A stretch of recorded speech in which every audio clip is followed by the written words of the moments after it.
హరి ఓం శ్రీ గురుభ్యో నమః. హరి ఓం బ్రహ్మాది పరమసుఖదం కేవలం జ్ఞానమూర్తిం ద్వంద్వాతీతం గగన సదృశం తత్వమస్యాది లక్ష్యం ఏకం నిత్యం విమలమచలం సర్వధీ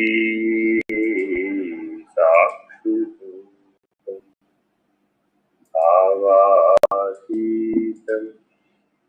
త్రిగుణరహితం సద్గురుం తం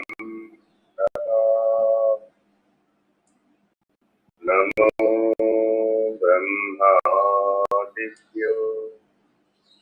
బ్రహ్మ విద్యా శత్రుభ్యో వంశఋషిభ్యో మహాభ్యో నమో గురుభ్యః. సర్వోపప్లవరహిత ప్రజ్ఞానఘన ప్రత్యగతో బ్రహ్మైవాహమస్మి. అహం పదార్థవిత్తః సదాశివసమారంభాః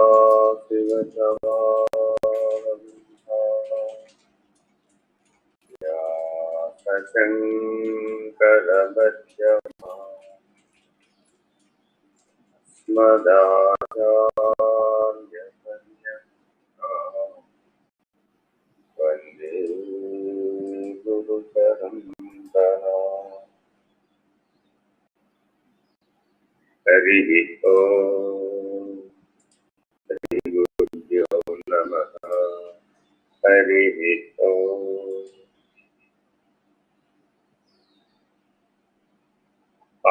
చదవండి ఒకసారి. రోజు శ్రీకాంత్ గారు పంపిన పుస్తకంలో 23వ పేజీ 2వ శ్లోకము. ఓదోన్య సాధనేభ్యో హి సాక్షాన్మోక్షైక సాధనం ఆకస్య వహ్నివజ్ఞానం వినా మోక్షో న సిద్ధ్యతి. తాత్పర్యం చదవండి. సాధకులు కర్మలు ఆచరించవచ్చు, జపధ్యానాదులు సాగించవచ్చు, తీర్థయాత్రలు చేయవచ్చు, దాన ధర్మాలు కొనసాగించవచ్చు. తద్వారా అంతఃకరణ శుద్ధిపడవచ్చు. అని ఆత్మానుభూతి కలుగవలెనన్నచో జ్ఞానమును సముపార్జించవలెను. ఒక నిమిషం ఇక్కడ చూడండి, ఆ వాక్యాలు చక్కగా. సాధకులైనటువంటి వారు ఏమేమి చేస్తూ ఉంటారో చెప్తారు. మరలా ఒక్కొక్క పదం చెప్పండి.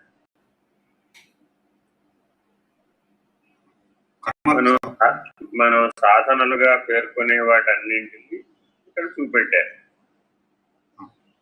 వాటి వలన మనకి ఏం లభిస్తుందో కూడా చెప్పారు.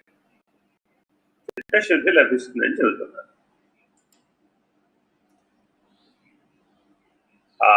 వరుసగా వాక్యం చదవండి. సాధకులు కర్మలు ఆచరించవచ్చు. సాధకులు కర్మలు ఆచరించవచ్చు. ఇది చాలా ముఖ్యమైనటువంటి మాట. చాలా మంది సాధనలో ప్రవేశించిన తర్వాత ఏమనుకుంటారంటే అకామణ్యత్వం, అన్ని పనులు ఆపేస్తే కానీ, అన్ని వదిలేస్తే కానీ జ్ఞానం సిద్ధించదు అనేటటువంటి జీవన విధానంలోకి మారిపోవాలి అని అనుకుంటారు. కాబట్టి అన్ని కర్మలని వదిలేయడం ఎవరి వల్ల వీలు కాదు.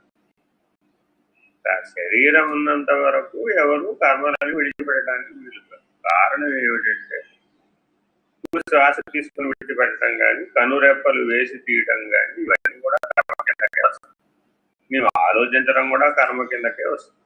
నీ జననము కర్మ కిందకే వస్తుంది, మరణము కూడా కర్మ కిందకే వస్తుంది. కర్మఫలం కానటువంటిది జననం నుంచి మరణం వరకు ఏది లేదు. కాబట్టి అకర్మణ్యత్వం సాధ్యపడుతుంది. అంటే ఏ పని లేకుండా రాయి వలె కదలక మెదలక కూర్చోవడం, జడ సమాధి నిష్ఠుడవడం అనేది అత్యంత అరుదుగా సంభవించేటటువంటి సందర్భం. వాళ్ళు ఏంటయ్యా అంటే ఆంతరికంగా బ్రహ్మనిష్ఠులై ఉండి బాహ్య స్పృహని కోల్పోయినటువంటి స్థితిలో అలా కొంతకాలం ఉంటారు. మరలా శారీరక స్పృహ రాగానే మరలా శారీరక కర్మలన్నీ కూడా పనిచేస్తుంది. కాబట్టి సూత్రం ఏంటంటే శారీరం కేవలం కర్మ. శరీరం ఉన్నంత వరకు కర్మ చేయక తప్పదు. మరి ఎలా చేయాలండి? సాధకుడవై కర్మలు చేయాలి. ఏమిటి సాధకుడైతే ఉపయోగం అంటే సాధకుడు కానివాడికి సాధకుడైన వాడికి వివేకంలోనే భేదం. సాధకుడు కానివాడికి నిత్యానిత్య వస్తువు వివేకం ఉండదు, ఇహముత్రార్థ ఫలభోగ విరాగం ఉండదు, సమాధి శక్త సంపత్తి ఉండదు, ముముక్షువు కాడు. ఈ 4 లక్షణాలు ఎవరికైతే లేవో వాళ్ళు సామాన్యులు. ఈ 4 లక్షణాలు ఎవరికైతే ఉన్నాయో వాళ్ళు సాధకులు. కాబట్టి మానవులలో రావలసినటువంటి మొదటి పరిణామం ప్రస్తావించారు. ఏమిటది అంటే సాధకుడై ఉండాలి. సాధకుడైన వాడికి లక్ష్యం ఏమిటి అంటే వాడు ఏ పని చేసినా ముక్తి మోక్షం కోసమే చేస్తాడు. సాధకుడు కానివాడు చేస్తే ఐహికమైనటువంటి ప్రాపంచికమైనటువంటి పారమార్థికమైనటువంటి కనబడే ప్రపంచంలో ఫలితాల కోసం కానీ కనబడని ప్రపంచంలో ఫలితాల కోసం కానీ కర్మ చేస్తాడు. కాబట్టి ఆయా ఫలితాలను ఆయా ప్రపంచాలలో అనుభవిస్తాడు. కనబడే ప్రపంచంలో శ్రమిస్తే కనబడే ప్రపంచంలో ఫలితాలు, కనబడని ప్రపంచంలో శ్రమిస్తే కనబడని ప్రపంచంలో కూడా ఫలితాలు. ఆ 2 ఫలితాలు కర్మ ఫలితాలే. ఐహికమైన కర్మఫలమే, పారమార్థికమైన కూడా కర్మఫలమే.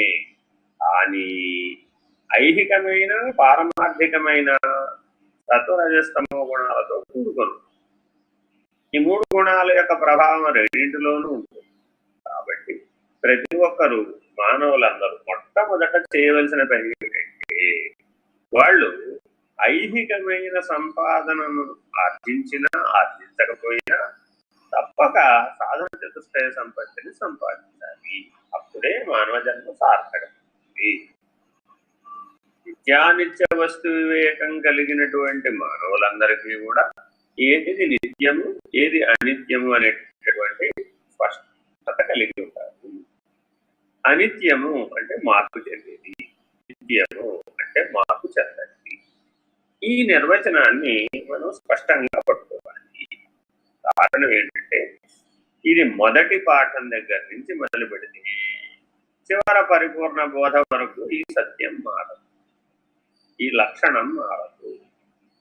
మారనిదేదో అది బయలు, కదలనిదేదో అది బయలు, అది జన్మరాశి. ఆ చిట్ట చివర జన్మరాశి. ఈ మొట్టమొదట కూడా అదే చెప్తున్నాం. నిత్యము అంటే మారండి, అనిత్యము అంటే మారండి. కాబట్టి ఏ కర్మ చేసినా కూడా కర్మకి 2 పార్శ్వాలు, 2 రెక్కలు ఉండాలి. ఆ రెక్కలలో మొదటిది ఏంటి? వివేకం. రెండవ రెక్క ఏమిటి? ముముక్షత. అంటే ఈ కర్మ నేను చేస్తున్నాను, ఈ ఆలోచన నేను చేస్తున్నాను, ఈ పని నేను చేస్తున్నాను, ఈ ఆలోచనైనా ఈ పనైనా నిత్యానిత్య వస్తు వివేకం అనే పరిధిలోకి వస్తుందా రావడం లేదా, ముముక్షత్వం అనే పరిధిలోకి వస్తుందా రావడం లేదా అని సరిచూసుకోవలసినటువంటి అగత్యం ఉన్నది మానవుడికి. మిగిలిన జీవరాశికి ఎవరికి కూడా ఈ సాధన చతుష్టయ సంపత్తిని సంపాదించే అవకాశం లేదు. కారణం వాటికి మనోవికాసం పూర్తిగా లేదు. వాటికి అంతఃకరణ చతుష్టయంలో మనసులో 25% వరకు మాత్రమే అభివృద్ధి చెందింది. ఆవు ఒక్కదానికి మనోవికాసంలో 50% వృద్ధి చెందింది. మిగిలినటువంటి జంతువులన్నిటికీ కూడా మనసులో 25% మాత్రమే అభివృద్ధి. కాబట్టి మనోవికాసమే పూర్తి కానప్పుడు బుద్ధి వికాసం, చిత్త వికాసము, అహంకార వికాసము, జ్ఞాత అనేటటువంటి వికాసము, ఈ స్థాయి భేదమైనటువంటి వికాసాన్ని పూర్తి చేయవలసినటువంటి అవసరం. అందువల్ల మానవులందరూ ఆకార మానవులుగా ఒకే తీరుగా కనబడినప్పటికీ ఆచార మానవులుగా లేరు. కాబట్టి వారి జీవన విధానం, వారి సంస్కృతి, వారి సంస్కారం ఇవి చాలా ప్రధానమైనటువంటి పాత్రని మానవ సమాజంలో ప్రభావితం చేస్తుంది. ఎవరెవరైతే తమోగుణ ధర్మంతో, ఆభిజాత్యంతో, అభిమానంతో, గర్వంతో, అహంకారంతో వ్యవహరించారో వారందరినీ తామసిక స్వరూపులుగా శాస్త్రం నిర్ణయించింది. ఈ తామసిక స్వరూపం అంటే ఏమిటంటే వీరికి నిత్యానిత్య వస్తువులు వివేకం ఉండదు, వీరు ముముక్షువులు కావాలి. ఈ రెండు రెక్కలు తెగిపోతాయి. ఎప్పుడైతే రెండు రెక్కలు తెగిపోతాయో కర్మకు స్వేచ్ఛ లభిస్తుంది, ఆలోచనకు స్వేచ్ఛ లభిస్తుంది, యుక్తాయుక్త విచక్షణ ఉండదన్నమాట. యుక్తము అయుక్తము అంటల్లో కూడా యుక్తము అంటే లక్ష్యం దిశగా నడిపించేదానికి యుక్తమని, అది వ్యతిరేక్తంగా నడిపించేదానికి అయుక్తమని, దీనికి యుక్తాయుక్త విచక్షణ అని పేరు. కాబట్టి ప్రపంచంలో ప్రతిదానికి కూడా ఐహికమైనటువంటి లక్ష్యార్థాన్ని స్వీకరిస్తే ఒక అన్వయంతో జీవితం సాగుతుంది, పారమార్థికమైనటువంటి లక్ష్యాన్ని స్వీకరిస్తే ఒక అన్వయంతో సాగుతుంది. ముక్తి మోక్షం అనేటటువంటి అతీత లక్షణంతో గనక మనం రహిత పద్ధతిగా గనక జీవిస్తే అప్పుడు అన్వయం వేరే విధంగా ఉంటుంది. ఏ శాస్త్రం చదివినా, ఏ విద్యా సంగ్రహణం చేసినా, ఏ విద్యా బోధన చేసినా, ఏ శృతి వాక్యాన్ని, ఏ పెద్దల వాక్యాన్ని అన్వయం చేస్తున్నా ఈ మూడు అంశాలని మనం స్పష్టంగా గుర్తించుకోవాలి. ఎటువైపు అన్వయం చేస్తున్నాం దీన్ని? నాయన సుప్రభాత సేవకి సూర్యోదయానికి ముందే నిద్ర లేచి నీవు స్నానం చేసి స్నాన సంధ్యాదులను పూర్తి చేసుకుని సూర్యోపాసనకి సిద్ధపడు అని చెప్పింది వేదం. అందరి మానవులకి దానికి కులం మతం ఏమి లేదు, ఏ రకమైన స్త్రీ పురుష భేదం కూడా లేదు. ఈ వయసు వారు అని చెప్పలేదు. అంటే ఆఖరికి శైశవావస్థలో ఉన్న పిల్లవాడిని కూడా మీరు గమనిస్తే సరి అయిన మానసిక వ్యవస్థ కలిగినటువంటి శైశవావస్థలో ఉన్న శిశువు ప్రభాత కాలానికి నిద్రపోతుంది, ప్రభాత కాలానికి వెళ్ళిపోతుంది. వాడికి జీవితంలో ఉత్తమమైనటువంటి కాలం ఉన్నది అని చెప్పాలి అని ఊహించాలి, లేదా వాడి జాతకాన్ని తెలుసుకోవాలి అంటే వాడి నిద్రా సమయాన్ని గమనించినట్లయితే వాడు సుప్రభాత సమయానికి కల మేలుకుంటారు. 3:30, 4, 5 ఈ మధ్యలో మేలుకుంటారు. అందుకని మీరు గమనిస్తే హాస్పిటల్స్ లో ప్రభాత సమయానికి తల్లులందరినీ నిద్రలేదు, ఎవరిని పడుకోనివారు. ప్రభాత సమయాన్ని అందరినీ నిద్రలేదు, పిల్లల సంరక్షణ చేపట్టమంటారు, పిల్లల్ని కూడా లేపమంటారు. కొంతమందికి మత్తుగా పడుకునేటువంటి అవకాశం ఉంటుందన్నమాట. వాళ్ళ గుణ స్వభావాన్ని బట్టి వాళ్ళు ఆ గుణధర్మంలో నుంచి అభ్యాస వశం చేత బయటపడవచ్చు. ఆ బయటపడేటటువంటి లక్షణాలని ఇప్పుడు ఏకరువు పెడుతుంది. ఎట్లా బయటపడవచ్చు, ఎట్లా నువ్వు సాధన చతుష్టయ సంపత్తిని సంపాదించవచ్చు. సాధన చతుష్టయ సంపత్తిని సంపాదించాలి అంటే చిత్తశుద్ధి కావాలి. చిత్తశుద్ధి కొరకే సాధన చతుష్టయ సంపత్తిని సంపాదించాలి. ఇవి రెండు స్థాయి భేదాలు అన్నమాట. ఐహికమే నా జీవిత లక్ష్యం అనేటటువంటి వాళ్ళే చిత్తశుద్ధిని సంపాదించడానికే సాధన చతుష్టయ సంపత్తి కావాలి.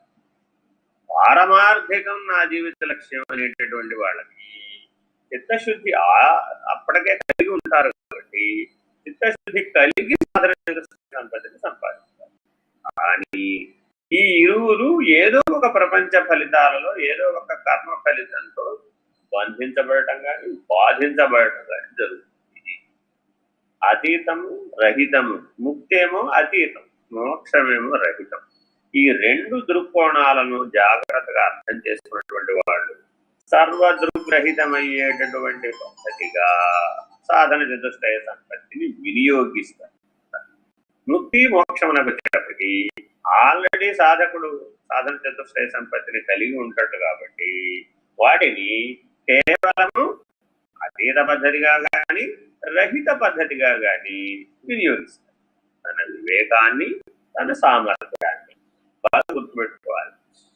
ఇహముత్రార్థ ఫలభోగ విరాగము, సమాధి షట్క సంపత్తి, మీ సామర్థ్యం, శక్తి అంతా ఎందులో ఉంటుందంటే ఇహముత్రార్థ ఫలభోగ విరాగంలోను అలాగే సమాధి షట్క సంపత్తిలోను శక్తి నిబిడీకృతమై ఉంటుంది. ఈ ప్రపంచంలో ఎవరైనా సరే శక్తిహీనులై ఉన్నారయ్యా అంటే వాళ్ళలో ఈ రెండు లక్షణాలు లోపించడం వలన శక్తిహీనులై ఉంటారు. ఎవరైనా కానీ సాధనలలో సాధన చేసేటప్పుడు అనేక రకాల సాధనల్ని మనం ఈ ఆత్మబోధలో వివరిస్తాం. ఆయా సాధనలు చేసేటప్పుడు నాకు 10 నిమిషాల కంటే మనసు నిలబడటం లేదండి, 1 గంట కంటే నిలబడటం లేదండి, లేదా 2 నిమిషాల కంటే నిలబడటం లేదండి, ఇలా మాట్లాడేవాడు చాలా మంది.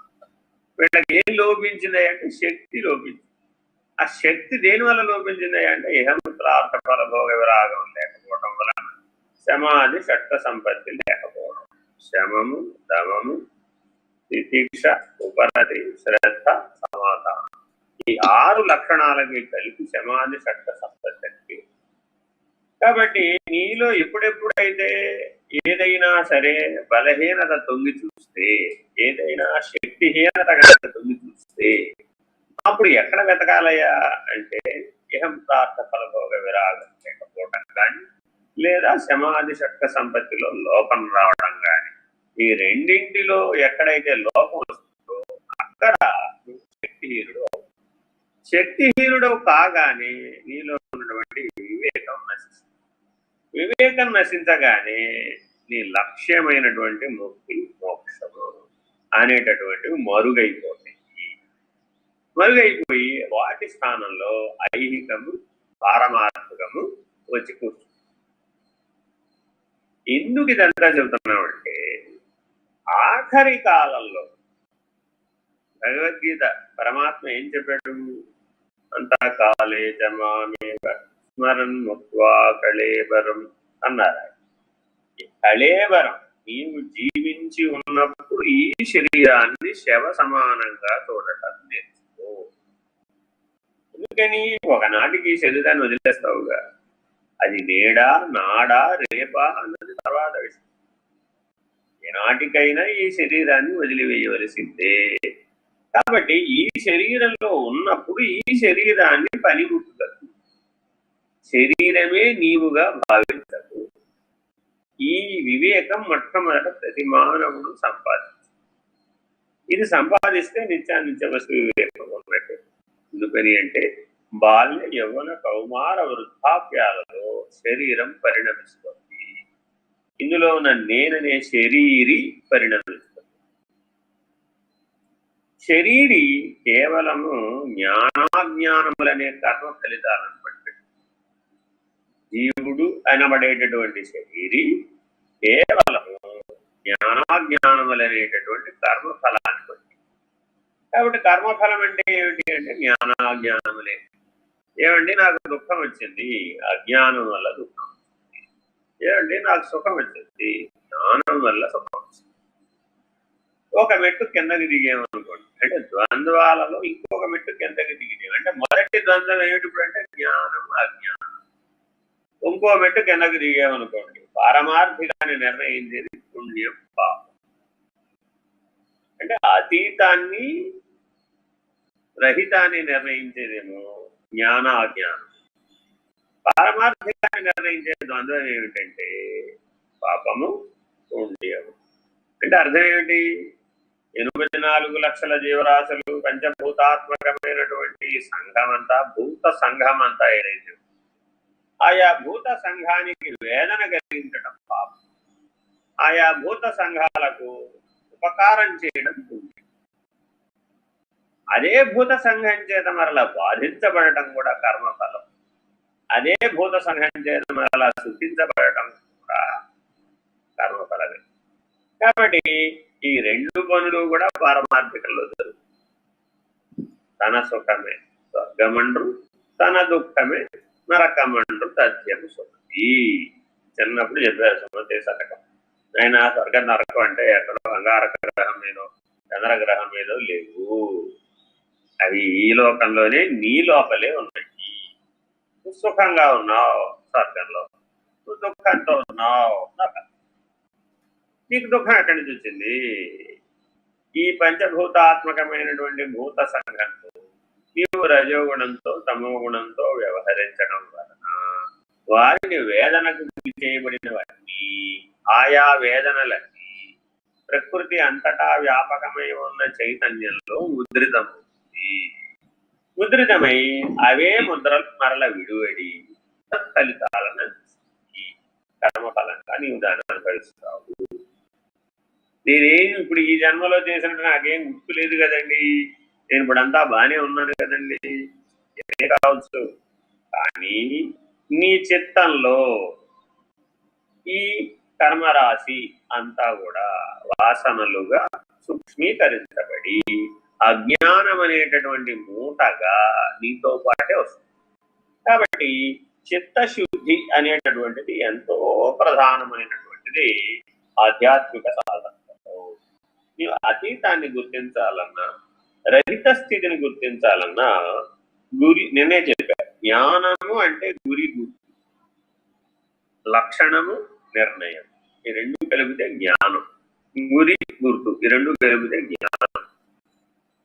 రహిత పద్ధతికి వచ్చేటప్పటికి ఈ గురి గుర్తులు ఉండవు. ఎట్లా? ఈ లక్షణం ఉండదు, నిర్ణయం ఉండదు, ఇవేమీ ఉండవు రహిత పద్ధతి. కాబట్టి రహిత పద్ధతిలో ఈ పద్ధతి మనం ఆశ్రయించాలి.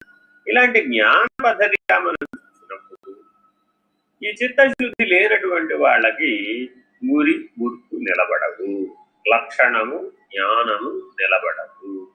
దీనికి ఒక ఉదాహరణ, మనం సర్వత్రా ప్రకాశాన్ని గమనిస్తూ ప్రపంచాన్ని మనం తెలుసుకోవాలి అంటే ప్రకాశం ఉండాలి. నీ బయట అంతటా ప్రకాశం ఉంది, నీ లోపల అంతటా కూడా ప్రకాశమే ఉంది. రెండు ప్రకాశములున్నటువంటి ప్రపంచాలు, బాహ్య ప్రపంచం, ఆంతరిక ప్రపంచం. ఈ రెండు ప్రపంచాలలోనూ ఆ సర్వత్రా వ్యాపకమై ఉన్నది ప్రకాశమే. కానీ ప్రకాశాన్ని గుర్తించక ప్రపంచాన్ని మాత్రమే గుర్తిస్తున్నాము. ఎప్పుడైతే ప్రకాశాన్ని గుర్తించగలిగేటటువంటి నైపుణ్యం, నేర్పు, వికాసం, వివేకం వస్తుంది, దానికి చైతన్య వికాసం అని పేరు. అట్టి చైతన్య వికాసాన్ని పొందాలి అంటే ప్రపంచం మారుతోంది, ప్రపంచాన్ని చూడటానికి ఆధారమైనటువంటి ప్రకాశం మారడం లేదు. ప్రకాశం నిత్యం, ప్రపంచం అనిత్యం అనేటటువంటి స్పష్టమైనటువంటి లక్షణాన్ని గుర్తుపట్టాలి. కాబట్టి గురి గుర్తు, లక్షణము నిర్ణయం, ఈ రెండు చాలా ప్రధానమైనటువంటి. ఇది మొదటి మెట్టు నుంచి చివరి మెట్టు వరకు, నిత్యానిత్య వస్తు వివేకం నుంచి దృగ్దృశ్య వివేకం వరకు, దృగ్రహితమయ్యేంత వరకు కూడా ఈ వివేకం పనిచేస్తూ ఉండాలి, ఈ గురి గుర్తు పనిచేస్తూ ఉండాలి, ఈ లక్షణము జ్ఞానము పనిచేస్తూ ఉండాలి. ఈ లక్షణము నిర్ణయం చాలా ముఖ్యమైనటువంటి. వీటిని గుర్తుపట్టడంతో మానవ వికాసం ముడిపడు. మానవుడు పీరియాడిక్ టేబుల్ని పెంచుకుంటూ పోతున్నాడు. విజ్ఞాన శాస్త్రం ఎట్లా మొదట్లో చాలా తక్కువ ఉన్నాయి, తర్వాత కాలంలో పెంచుకుంటూ ఇంకా పెంచుకుంటూ పోతున్నాడు, ఇంకా యాడ్ చేసుకుంటున్నాడు. అంటే ప్రకృతిని పరిశోధించే తాను గుర్తించినటువంటి మూలకాల సంఖ్య పెరిగిపోతుంది. పెరుగుతున్న కొద్దీ పీరియాడిక్ టేబుల్ పెంచుకు వెళ్ళాయి. కాబట్టి గుర్తుపట్టగలిగేటటువంటి సామర్థ్యం పెరిగే కొద్దీ లక్షణము నిర్ణయము సామర్థ్యంగా పరిగణించబడుతుంది. ఇన్ని గుర్తుపట్టగలిగాడు ఈ పిల్లవాడు అన్నదాన్ని బట్టి పిల్లవాడికి మార్కులు చాలా ముఖ్యమైనట్టు. పిల్లవాడికి మార్కులు దేంతో వేస్తున్నామయ్యా అంటే గుర్తుపట్టగలగాడు.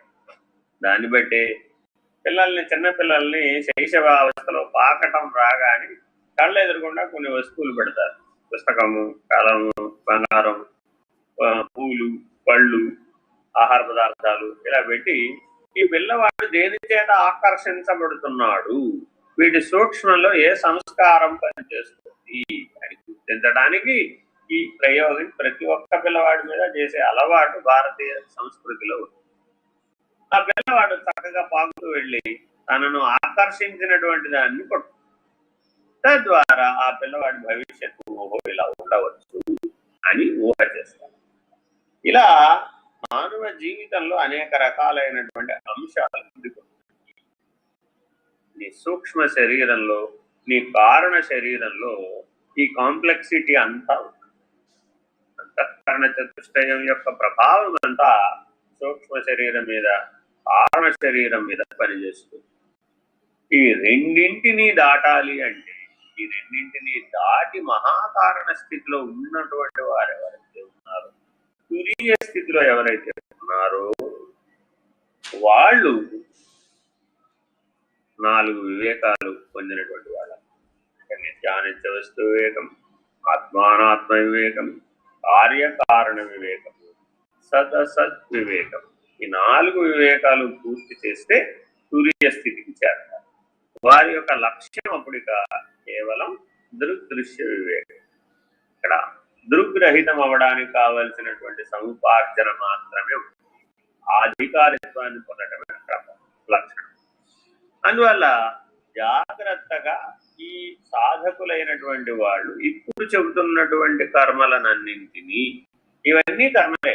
ఏమిటి? నువ్వు నిత్య పూజ చేయడమైనా కర్మే, తీర్థాటన చేయడము కర్మే, సత్సంగాలు చేయడము కర్మే, ఆహారం భుజించడము కర్మే, శరీరానికి సంబంధించిన అన్ని పనులు కర్మలే, ప్రపంచానికి సంబంధించిన అన్ని పనులు కర్మలే, జననం మరణం కూడా కర్మే, పరిణామం అంతా కర్మే, సృష్టి పరిణామం కూడా కర్మే. అపంచీకృత పంచమహాభూతములు పంచీకృతం చేయబడటం అనేటటువంటిది కూడా సంచిత రాజ్యకరణం చేయబడుతుంది. కాబట్టి పంచీకరణానికి కారణమైనటువంటి కర్మ సంచిత కర్మ అనేది. చాలా మంది ఏమంటుంటారంటే, మీరు ఎక్కడో మూట కట్టుకున్నారండి, ఆ మూటలో ఏదో కొద్దిగా తెచ్చుకున్నారండి, అది తెచ్చుకోవాలి అనుభవిస్తున్నారండి, ఈ అనుభవించిన దాంట్లో మరలా కొత్త కర్మ తయారవుతుందండి, ఈ కొత్త కర్మ వెళ్ళి మరలా అదే మూటలో కలిసి. ఈ కర్మ చక్రం అందరికీ సాధారణంగా భారతదేశంలో చదువుకున్నవారని అందరికీ సుపరిచితం. కాబట్టి సాంఖ్య విచారణ తెలిసినటువంటి వాళ్ళకి ఏం తెలుస్తాయి అంటే, అపంచీకృత పంచమహాభూతములలో పంచీకృతం గావించబడడానికి కారణమైన దానికి సంచిత రాశి అని, పంచీకృతమైన పంచమహాభూతములలో స్థూల సూక్ష్మాలుగా మానవుడు వ్యక్తమై పరిణామం చెందడానికి కారణమైనది ప్రారంభ ఆగామి కర్మలని సాంఖ్య విచారణ తెలిసిన వాళ్ళందరికీ తెలుసు. కాబట్టి మానవులు తప్పక సాధన చతుష్టయ సంపత్తిని సంపాదించాలి. అతీతము రహితము అనేటటువంటి తురీయాతీతములను లక్షించాలి. ముముక్షువుగా జీవించాలి. ముముక్షువు, బుభుక్షువు, రురుక్షువు ఈ పేర్లు వేదాంతంలో విరివిగా వాడబడుతూ ఉంటాయి. కాబట్టి అందులో మొట్టమొదటిది ఏంటంటే, బుభుక్షువునిగా ఉండకూడదు, ముముక్షువుగా మారాలి. ఆరుక్షోర్మునేర్యోగి అని భగవద్గీతలో సంబోధనతో కూడినటువంటి శ్లోకం సాధకుల గురించి. బుభుక్షువు అంటే కేవలం సుఖ పిపాస మాత్రమే కలిగి ఉన్నట్టు. ఇతని లక్ష్యం వేరే ఏముండదు. అంటే ఇతనికి భౌతిక జగత్తులో భౌతిక శరీరంతో తాను అనుభవించేటటువంటి సుఖం మాత్రమే సత్యం, మిగిలినవి సత్యం కాదు. ఈ రకమైనటువంటి నిర్ణయంతో కాలయాపనతో జీవితం గడిచిపోతుంది. ఇది వస్తే అది అనుభవిద్దాంలే, మనం చేసేది ఏం లేదన్నారుగా, మనం చేయడానికి కూడా ఏం లేదు, అంతా ముందే నిర్ణయం అయిపోయింది, మనం ఏది వస్తే అది అనుభవించడమే. కాబట్టి హాయిగా ఈ 2-4 రోజులు హాయిగా తిని తొమ్ముంటే సరిపోయేదానికి మిగిలిన సమస్యలన్నీ ఎందుకండి అనుకుంటాడు. వీడెవడంటే బుభుక్షుడు. వీడికి కంచం మంచం మాత్రమే ఉంటే చాలు, వాడు అనుకున్నటువంటి విషయ సుఖం లభిస్తే చాలు. ఏ విషయ సుఖమైన శబ్దస్పర్శ రూపరసగంధాలకు సంబంధించిన ఏ విషయ సుఖమైనా తాననుకున్న సుఖం లభిస్తే అనుభవిస్తే సంతృప్తిగా జీవిస్తాడు. వీడు ముముక్షు. జాగ్రత్తగా ఇక్కడి నుంచి జ్ఞాన వికాసంతో పంచ వివేకాలను సంపాదిస్తే రుక్షువు. ఈ సంపాదించేటప్పుడు నీలో లక్ష్యం మోక్షం వైపు పనిచేస్తుంది, ముక్తి వైపు పనిచేస్తుంది, అతీతము రహితం వైపు పనిచేస్తుంది. ఆ లక్ష్యంలో నిలబడ్డవాడు ముముక్షువు. పరమాత్మని కాంక్షించేవాడేమో రుక్షువు, ఐహికాన్ని కాంక్షించేవాడేమో ముముక్షువు, అతీతము రహితాన్ని కాంక్షించేవాడు ముముక్షువు. కాంక్ష అన్నది సమానం. సకల జీవరాశిలో కూడా కాంక్ష అన్నది సమానం. అది కామేశ్వరి కామేశ్వరుల యొక్క కృప. మీ జన్మత ఆ ఈశ్వరానుగ్రహం కాంక్ష రూపంలో లభించింది. అయితే ఆ కాంక్ష అనే బలీయమైనటువంటి శక్తిని ఏ నిర్ణయంతో ఉపయోగిస్తావో అది నీ చేతిలో పెట్టేడిస్తుంది. వాడుకోవడం ఎలాగనేది మాత్రం నీకే ఇచ్చేసాడు. ఇచ్చాశక్తి. జ్ఞానశక్తిగా ఈశ్వరానుగ్రహం ఉంటే ఇచ్చాశక్తిగా జీవుడు, క్రియాశక్తిగా కూడా జగత్తు. కాబట్టి జీవుని యొక్క ఇచ్ఛాశక్తిని అనుసరించి క్రియాశక్తి రూపంలో ఉన్న జగత్తు వినియోగపడుతుంది. ఈ రీతిగా జాగ్రత్తగా ఏ సాధన చేసినా వీటిని అధ్యయనం చేసి అన్వయ భేదాన్ని తెలుసుకుని సరి అయినటువంటి మార్గదర్శనంతో సాధన చేయాలి.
అనేది మనం గ్రహిస్తారు. వీళ్ళందరూ కూడా సూక్ష్మమైనటువంటి పరిధిలో వికాసం పొందినటువంటి. ఉదాహరణ చెప్తే తిరుమలకు అలిపిరి వద్ద నుంచే గేట్ ప్రారంభం. అక్కడే గేట్ ఎందుకు పెట్టారండి అన్నారు ఎవరు. అక్కడి దాకా ఆ పైన ఉన్నటువంటి ఆనంద నిలయవాసుడైనటువంటి వెంకటేశ్వరుని యొక్క శక్తి క్షేత్రం అక్కడి నుంచి తెలుస్తుంది అని అక్కడ పెట్టారు. ఇంకా మధ్యలో 7 వాకిళ్ళు తగిలితే ఆ 7 వాకిళ్ళు దాటుకుని దర్శనానికి వెళ్తారు. చాలా మందికి బంగారు వాకిలి దాటిన తర్వాత అయ్యవారి దర్శనం, యోగవేర దర్శనం అయిన దగ్గర నుంచి గోవిందనామం ప్రారంభమయ్యి అక్కడి నుంచి ఆ 2 అడుగులు మాత్రమే దాని మీద స్థూల దర్శనం. ఇంకా కొంతమంది ఉన్నారు, వీళ్ళు కారణ స్థితిలో, కారణ శరీరమైన స్థితిలో ఉంటారు. కారణ శరీర స్థితిలో ఉన్నవాడు ఇంటి దగ్గర ఆ తిరుమల వెళ్ళి దర్శనం చేసుకోవడానికి భారతీయ సంస్కృతి సాంప్రదాయంలో పూర్వం నా చిన్నప్పుడు ఉండేది. మా తాతగారు మమ్మల్ని చిన్నప్పుడు పట్టుకెళ్ళినప్పుడు గోవిందనామంతో నగర సంకీర్తన చేసి తాను ఒక్కడు వెళ్ళటమే కాకుండా తనతో పాటుగా వస్తానన్న వాళ్ళను కూడా కలిపి తీసుకుని వెళ్ళి వాళ్ళందరినీ కూడా ఆ రకమైన దివ్య జీవన విధానంలోకి పరిణమింపజేసేటటువంటి లీడర్షిప్, నాయకత్వం, వికాసం, వివేకం అందించేటటువంటి జ్ఞాన మార్గం భారతదేశంలో. ఎవరు ఒంటరిగా వెళ్ళరు క్షేత్రాలు. అలా వెళ్ళేవాళ్ళు సన్యాసులు. సన్యాసులు ఒంటరిగా వెళతారు. కేవలం గృహస్థాశ్రమంలో ఉన్నటువంటి వాళ్ళు వీడు మాత్రం బ్రహ్మచారులు సన్యాసులు మాత్రం ఒంటరిగా క్షేత్రాలకు తీర్థాలు పెడతారు, గృహస్థులు మాత్రం కలిసి వెళతారు. ఇలా వెళ్ళేటటువంటి జీవన విధానాన్ని మన సంస్కృతి కారణ శరీర స్థితిలో ఉన్నటువంటి వాడు ఇలా తనతో పాటుగా ఆ దైవీ చైతన్యాన్ని అంతటా గుర్తించగలిగినటువంటి సామర్థ్యాన్ని కలిగి ఉండి తాను ఇంటి వద్ద నుంచి స్వక్షేత్రం నుంచి బయలుదేరినప్పటి నుంచి దేహమే దేవాలయంగా గుర్తిస్తూ వెళతాడు. వెళ్ళి ఆ ధ్రువబేర దర్శనం అవగానే జీవుడే సనాతన దైవం అనే నిర్ణయాన్ని పొందుతాడు. వీడు కారణ శరీర స్థితిలో వివేకాన్ని కలిగిన వీడు కూడా అదే తీర్థాటనే చేశాడు. ఇక మహాకారణ స్థితిలో వికాసం పొందినటువంటి వాడు కూడా తీర్థాటన వాళ్ళు సాధకులే. కాబట్టి వాళ్ళు ఏం చేస్తారయ్యా అంటే వాళ్ళకు సర్వత్రా దైవత్వమే దివ్యత్వమే గోచరిస్తుంది. కాబట్టి అక్కడ ఉన్నటువంటి శక్తి క్షేత్రాలు శక్తి కేంద్రాలు ఏవైతే ఉన్నాయో వాటన్నింటినీ దైవీ చైతన్యాన్ని పరిపూరకం చేసేటటువంటి వాటిని. ఎందుకని స్థూల దశలో ఎవరైతే వస్తూ ఉంటారో వాళ్ళు ఎక్కువ శక్తిని వినియోగించుకుంటారు, సూక్ష్మ దశలో వచ్చిన వాడు తక్కువ శక్తిని వాటితో పోలిస్తే తక్కువ శక్తిని వినియోగిస్తాడు, ఇంకా కారణ స్థితిలో వచ్చిన వాడు ఇంకా తక్కువ శక్తిని వినియోగిస్తూ ఉంటాడు. ఈ రకంగా అక్కడ ఉన్నటువంటి నిక్షిప్తం చేయబడినటువంటి శక్తి కేంద్రాలు వినిమయం అయిపోతూ ఉంటాయి. ఈ ప్రపంచంలో ఎన్నో మూలకాలు ఎన్నో పదార్థాలు శక్తిని అరూపంగా విడుదల చేసేటటువంటి లక్షణాన్ని కలిగి ఉన్నాయి. Radio active metals and materials అంటూ ఉంటాం.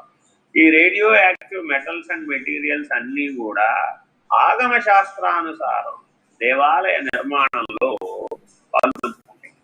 అవన్నీ అనేక రకాల శక్తులను విడుదల చేస్తాయి. ఆయా శక్తి ప్రభావం చేత ఆ శక్తి క్షేత్ర పరిధిలో నీ మనోబుద్ధులు నీ శరీరం స్వాస్థ్యతను పొందు. అందుకని క్షేత్రము అంటే మీ సందు చివర మీరేదో గుప్పెడి గుడి కట్టుకున్నారనుకోండి, ఆ గుప్పెడి గుడిని గుడి అనడానికి వీలు కట్టుకున్నాం. ఆగమ శాస్త్రానుసారం నిర్మాణం కాకపోతే ఆ విజ్ఞానం లేకపోతే నీకు స్వస్థత చేకూరదు. ఇది చాలా ముఖ్యమైన విషయం. భారతీయ దేవాలయ సాంప్రదాయంలో చాలా విజ్ఞానం నివిడీకృతమైంది. పూర్వం భారతీయులందరూ కూడా రససిద్ధులు కాబట్టి చాలా వివేకంతో చాలా ముందు చూసుకొని వీటన్నిటినీ నిర్మాణం చేశారు. కాబట్టి ఎవరికైనా సరే శారీరక ఆరోగ్యం బాగలేకపోయినా మానసిక ఆరోగ్యం బాగలేకపోయినా తీర్థాటన చేయండి అయినా అంటారు. ఏ శివాలయానికో వెళ్ళమంటారు, లేకపోతే ఏ విష్ణువాలయానికో వెళ్ళమంటారు, లేకపోతే ఏ అమ్మవారి ఆలయానికో వెళ్ళమంటారు. ఈ వెళ్ళడం వెనక రహస్యం ఇదేనమాట. వాళ్ళలో ఉన్నటువంటి అవ్యవస్థీకృతమైనటువంటి ఆలోచనలు సంస్కారాలు వాసనలు అంతర్గతంగా అనారోగ్యాన్ని కలిగిస్తే అవి బహిరంగంగా పంచకోశాలలోకి స్థూల ధర్మంతో దిగివచ్చి అనారోగ్యాన్ని కలిగిస్తాయి. వీటన్నింటినీ కూడా అతను బాధించబడుతుంటాడు. కాబట్టి ఆ బాధలో నుంచి విముక్తం అవడం కోసమని ఈ సత్కర్మ ఈ సదాచారాన్ని ఏర్పడుతుంది. వీటి ద్వారా ఈ సదాచారం ద్వారా సాధన చతుష్టయ సంపత్తిని సంపాదించాలి. ఈ రీతిగా స్థూల సూక్ష్మ కారణ మహాకారణ స్థితులలో సాధకులు ఎవరైతే ఉంటారో ఆ వివేకం కలిగినటువంటి వాళ్ళు, ఆ వికాసం కలిగినటువంటి వాళ్ళు, ఆ శక్తి క్షేత్ర పరిధి కలిగినటువంటి వాళ్ళు ఆయా ప్రాంతాలను సందర్శించినప్పుడు ఆయా తీర్థములు ఆయా క్షేత్రములు పరిపుష్టమవుతూ ఉంటాయి. కాబట్టి మహాకారణ స్థితిలో తురీయ స్థితిలో నిలకడ చెందినటువంటి వాళ్ళు ఆయా తీర్థములను ఆయా క్షేత్రములను సందర్శించడం విధిగా ఏర్పాటు చేయవచ్చు. వాళ్ళ కర్తవ్యంలో భాగం, మిగిలిన వాళ్ళ కర్తవ్యంలో భాగం కాదు. వాళ్ళు తప్పక ఎప్పుడో ఒకప్పుడు ఆయా ఈశ్వరానుగ్రహ దైవీ సంకల్ప ప్రేరణ మేరకు వెళుతూ ఉంటాడు. మిగిలిన వాళ్ళలాగా అతని కోరికలు ఉండవు కాబట్టి, అతను ఏ కోరిక కోరడు కాబట్టి, నిష్కాముడు కాబట్టి, నిర్వికారుడు కాబట్టి కేవలము ఆయా క్షేత్రములను తీర్థములను పరిపుష్టం చేయడం కొరకు మాత్రమే వెళ్తాం. ఇంకొక ఉదాహరణ, ఆదిశంకరాచార్యుల యొక్క జీవనంలో ఆయన 104 జ్వరం వస్తే మందు వేసుకోకుండా గంగా నది స్నానం చేస్తాడు. ఋషికేశ్ పైన గంగోత్రి అక్కడ స్నానం చేసి ఆహా ఆనందపడిపోతుంటాడు. నా తాపం హరిస్తున్నావమ్మా, నా తాపమే కాదు సకల జనుల యొక్క పాపమును హరిస్తున్నావమ్మా, నరకము అనేటటువంటి ఒక బాధ లేకుండా ఈ జీవులందరికీ కూడా నువ్వు ధరింపజేసేటటువంటి నరకోత్తారిణివి అని గంగా స్తోత్రం రచిస్తాడు గంగోత్రుడు. అప్పుడు గంగాదేవి ప్రత్యక్షం ఉంటుంది. ప్రత్యక్షమయ్యి, నాయనా శంకరా, నేను ప్రపంచానికి అందరికీ నరకోత్తారిణి నీవు ఇస్తున్నావు. నీవు స్నానం చేయడం వలన నేను శతాధికమైనటువంటి దివ్యత్వాన్ని పొందాను. కాబట్టి మహానుభావులైనటువంటి వాళ్ళు తుర్యాతీత స్థితిలో ఉన్నటువంటి వాళ్ళ యొక్క దర్శన స్పర్శన సంభాషణల చేత నీలో ఉన్నటువంటి దైవీ చైతన్యం ద్విగుణీకృతమై శతాధికమై పనిచేస్తుంది. నీలో అది మేల్కొంది. నీ యొక్క సకల జీవనాన్ని ఆ దైవీ చైతన్య స్ఫురణతో నడిపిస్తుంది, ఆ స్ఫూర్తితో నడుస్తుంది. నీవు వెంటనే ఆ అతీత మార్గంలోకి ప్రవేశిస్తావు.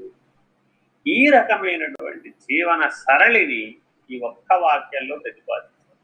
దీన్ని సామాన్యంగా చదువుకుంటూ వెళ్ళిపోయినటువంటి వాళ్ళకేమో ఆ మానవులు కొద్దిగా జపాలు తపాలు చేయాలి, ఏదో తీర్థాటన చేయాలి సమయం వచ్చినప్పుడు అని అనిపిస్తుంది.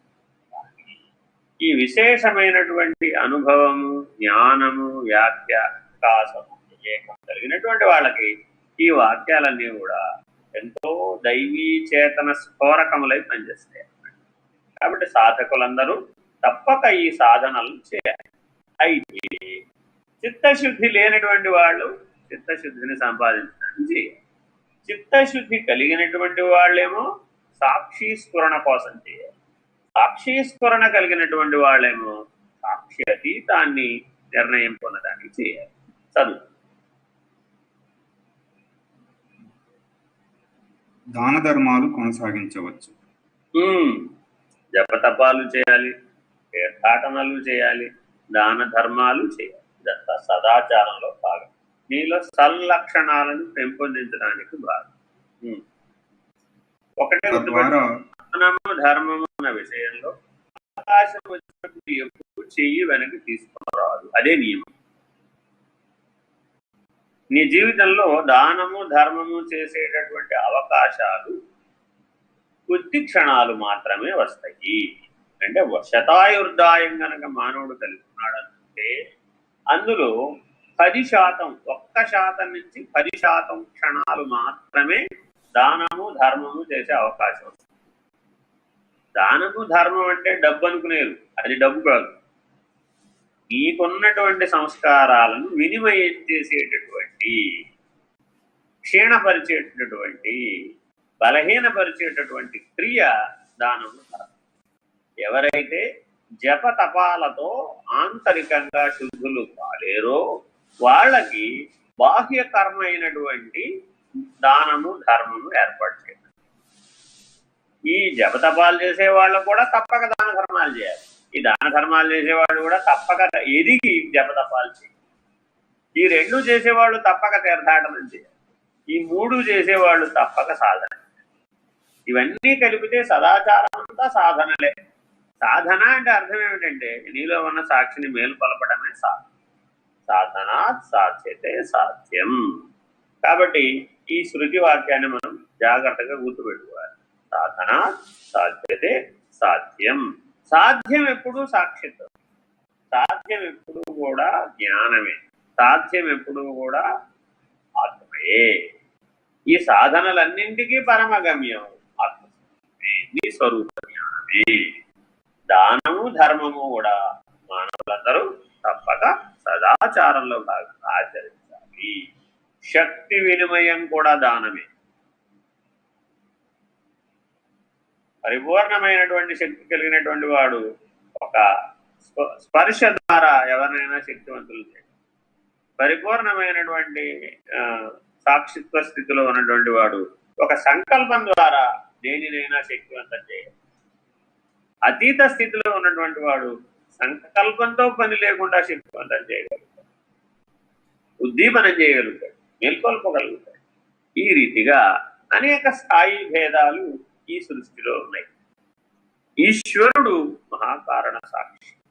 ఆయన అనుగ్రహం ఉంటే ఏదైనా సరే శక్తివంతమైపోతుంది. శ్రీరామచంద్రమూర్తి దర్భకరను బ్రహ్మాస్త్రంగా వినియోగించారు. బ్రహ్మాస్త్రం కావాలంటే ప్రత్యేకంగా ఎక్కడికో వెళ్ళి సంపాదించక్కర్లే. ఈ రకంగా సంకల్పం చేతనే చేయగలిగేటటువంటి పనులు ఎన్నో ఉన్నాయి మానవులు. వాటన్నిటిని చాలా జాగ్రత్తగా ఏ ఏ సంస్కారాలను రద్దు చేసుకోవలసినటువంటి అవసరం ఉందో వాటి కొరకు మాత్రమే సాధన. సంస్కారాలను పెంచుకోవడం కోసం మాత్రం సాధన చేయాలి. పెంచుకుంటూ పోతే కర్మ యొక్క బరువు పెరిగిపోతుంది.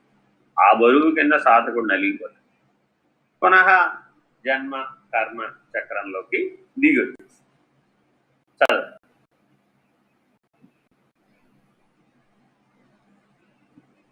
తద్వారా అంతఃకరణ శుద్ధి పడవచ్చు. కానీ ఆత్మానుభూతి కలుగవలనచో జ్ఞానమును సముపార్జించవలెను. జ్ఞానము లేనిచో ముక్తి లభించదు. ఇవన్నీ ఎటువంటి వంట సామాగ్రి రెడీ చేసుకోవడం, వంట పాత్రలు రెడీ చేసుకోవడం. నిప్పు లేనిదే వంట అవదుగా. కాబట్టి స్వరూప జ్ఞానం లేనిదే ఇటువంటివి ఎన్ని చేసినా ముక్తి లేదు.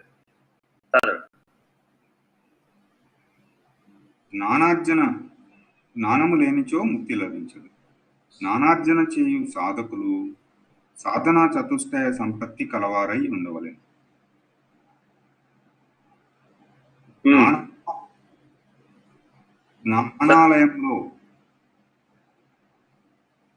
జ్ఞానాలయంలో ప్రవేశించగోరు ముముక్షువులు సాధనా చతుష్టయమనే 4 ద్వారముల గుండా ప్రయాణం సాగించాలి.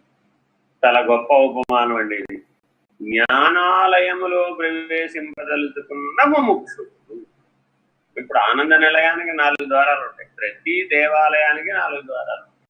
అరుణాచలంలో కూడా 4 ద్వారాలు ఉంటాయి. శ్రీరంగంలో కూడా 4 ద్వారాలు ఉంటాయి. ఆగమ శాస్త్ర విధిని నిర్మాణం చేయబడిన ప్రతి ఆలయానికి 4 ద్వారాలు. ఈ 4 ద్వారాలు కూడా సాధన చతుష్టయ సంపత్తికి సంబంధించినవి. ఈ ఉత్తర ద్వార దర్శనము అని మనకు ఒక సాంప్రదాయంలో ముక్కోటి ఏకాదశి నాడు ఉత్తర ద్వార దర్శనం. ఆ ఉత్తర ద్వారానికి ముముక్షత్వం అని పేరు. అందుకని ఉత్తర ద్వారం నుంచి దర్శనం చేసుకున్న వాళ్ళకి మోక్షం వస్తుంది. మోక్షం వస్తుంది. ఉత్తర ద్వార దర్శనం నుంచి దర్శనం చేసుకున్న వాళ్ళకి మోక్షం రావడం కాదు, అది ముముక్షత్వం అనేటటువంటి 4వ ద్వారం. నా జీవితానికి ముక్తి మోక్షమే లక్ష్యము అనే నిర్ణయాన్ని పొందినటువంటి వాడు ఆ ద్వారం ద్వారా జ్ఞానాలయంలోకి ప్రవేశిస్తాడు. మిగిలిన 3 ద్వారాలు అంటే తూర్పు ద్వారం, దక్షిణ ద్వారం, పశ్చిమ ద్వారం ఎటువంటివయ్యా అంటే తూర్పు ద్వారం నిత్యానిత్య వస్తువు, దక్షిణ ద్వారం ఫలభోగ విరాగం, పశ్చిమ ద్వారం సమాధి షట్క సంపత్తి, ఉత్తర ద్వారం ముముక్ష. ఈ రీతిగా నిర్ణయించబడ్డాయి. గమనిస్తే మీరు ప్రజలందరూ అన్ని కాలాలలో తూర్పు ద్వారం నుంచే లోపలికి వస్తారు. కారణం ఏమిటి అంటే నిత్యానిత్య వస్తువేకం అత్యంత ప్రధానం. దక్షిణ ద్వారం తెరవరండి, సాధారణంగా తెరవరు.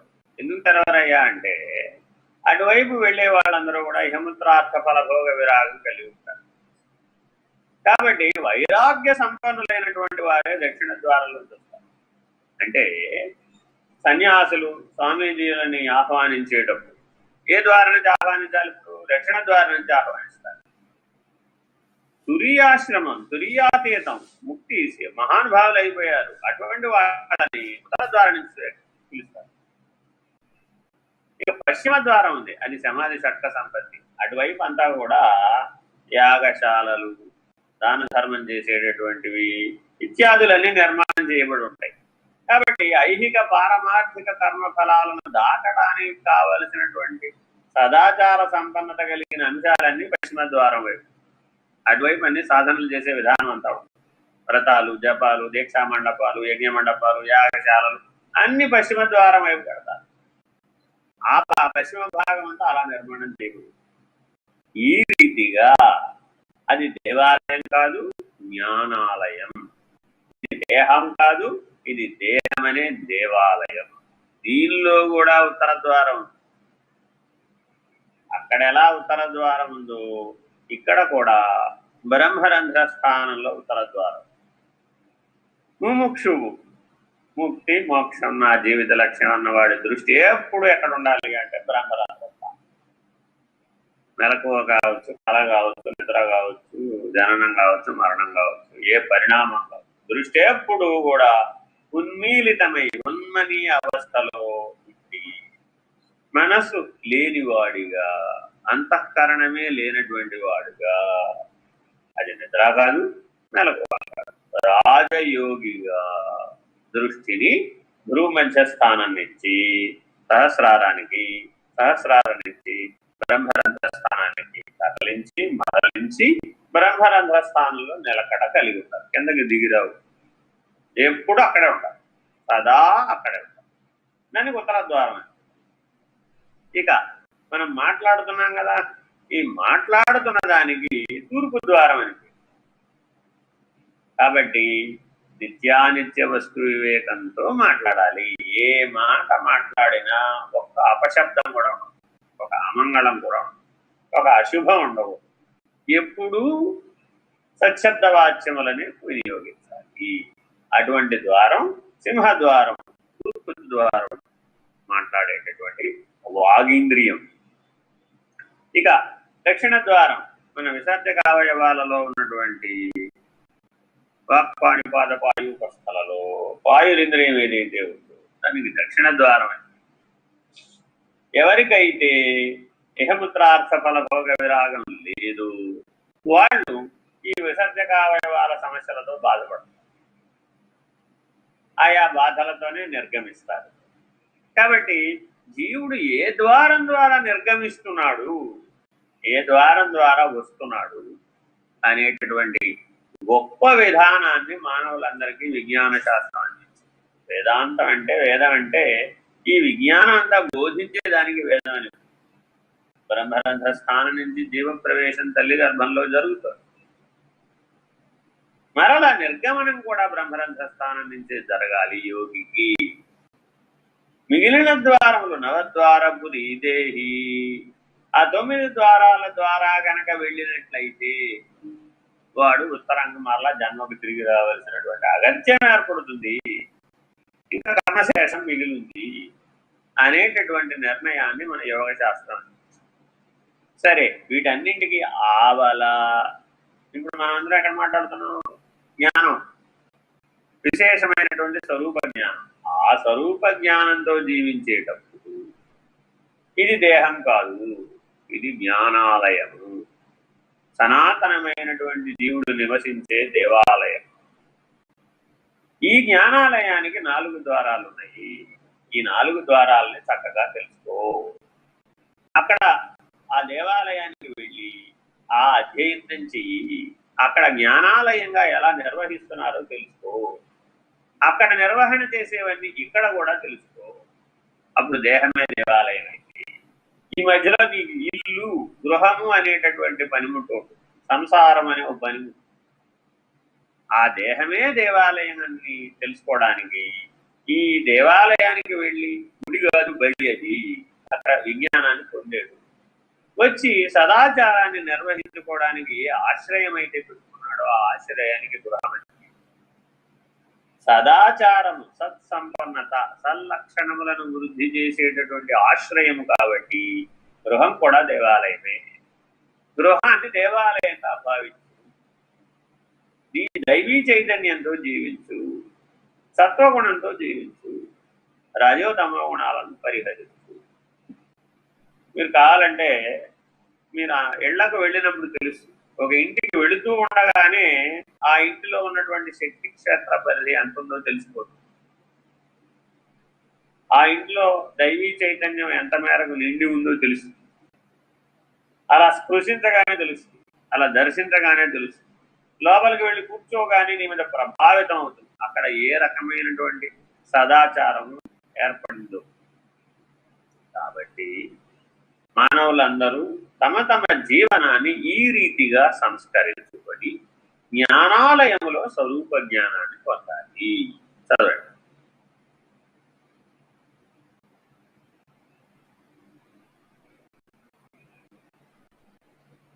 మరి పశ్చిమ ద్వారం అంటేనండి దేహంలో ఇది ఒక రకంగా చెప్తేనేమో ఉపస్థేంద్రియాన్ని పశ్చిమ ద్వారంగా చెప్తాం. కారణం ఏమిటంటే సమాధి షట్క సంపత్తి లోపించినటువంటి వాళ్ళకి తదనుగుణమైనటువంటి జీవన విధానం ఏర్పడుతుంది. ఆ వివేకం, ఆ రకమైనటువంటి ఇంద్రియ నిగ్రహం, ఇంద్రియ జయం ఉండదన్నమాట. మానవులకి రెండు పనులు చేసేటటువంటివి 2 ఇంద్రియాలు ఉన్నాయి. ఒకటి వాగింద్రియం, 2 ఉపస్థేంద్రియం. వాగింద్రియం మాట్లాడుతుంది, తింటుంది, అంటే రసనేంద్రియంగా కూడా పనిచేస్తుంది. అలాగే ఉపస్థేంద్రియం కూడా విసర్జక అవయవంగా పనిచేస్తుంది, పునరుత్పత్తి కేంద్రంగా కూడా పనిచేస్తుంది. కాబట్టి ఇచ్ఛాశక్తిని అధోముఖంగా లాక్కుపోయేటటువంటి శక్తి వాయువుకి ఉపస్థకి ఉంటుంది. అవి అధోముఖంగా ఉన్నటువంటి లోకాలలో క్రియాశీలమయ్యేటటువంటి జీవనాన్ని కలిగించేటటువంటి అవకాశం. అధోలోకములని అంటంలో ఉద్దేశం ఏమిటంటే ఇహముత్రార్థ ఫలభోగ విరాగము, సమాధి షట్క సంపత్తి కోల్పోయే అవకాశం ఎక్కువ ఉంటుందన్నమాట. అధోలోకాలు వాళ్ళ దగ్గర ఆ 2 లక్షణాలు ఉండవు. అందువల్ల వాళ్ళలో రజో తమో గుణాలు బాగా అభివృద్ధి. ఎవరికైతే ఇచ్ఛాశక్తి బలంగా ఉంటుందో వాళ్ళు మూలాధారం నుంచి అనాహత చక్రం దిశగా ఇచ్ఛాశక్తిని నడుపుతారు. హృదయ పద్మ స్థానంలో ఎవరైతే నిలకడ చెందుతారో వాళ్ళు మాత్రమే భూమధ్య స్థానానికి చేరగలుగుతారు. అందుకని ధ్యాన కాలంలో ఏకాగ్రతగా మనం జపం తప్ప ధ్యానం చేసేటప్పుడు జ్ఞానం పొందాలి అంటే భూమధ్య స్థానంలో నిలకడ చెందాలి. అలా నిలకడ చెందలేని వాళ్ళు హృదయ స్థానంలో నిలకడ చెందాలి. ఇంకా అక్కడ కూడా నిలకడ చేయలేమండి అంటే నాభి స్థానంలో నిలకడ. ఇక అంతకు మించి దిగువ స్థానాల్లో ధ్యానం చేయడానికి వీలు కాదు. కాబట్టి పశ్చిమ ద్వారంగా ఉపస్థేంద్రియాన్ని నిర్ణయించారు. ఈ 4 సాధనలు 1 వివేకము, 2 వైరాగ్యము, 3 షట్ సంపత్తి, 4 ముముక్షత్వం. 1 వివేకము. నిత్యానిత్య వస్తు విచక్షణ వివేకమవుతుంది. ఏది సత్యము, ఏది అసత్యము, ఏది శాశ్వతము, ఏది అశాశ్వతము, ఏది సత్, ఏది అసత్ అని విశ్లేషించి విచక్షణాపూరిత జ్ఞానమును కలిగి ఉండుట వివేకం అనబడుతుంది. Very good. చర్చించేశాం ఇదంతా. అవునండి. వైరాగ్యం. వైరాగ్యం అనగా నైరాశ్యమని చాలా మంది అభిప్రాయపడుతుంటారు. ఇహముత్రార్థ ఫలభోగ విరాగము వైరాగ్యమని భావము.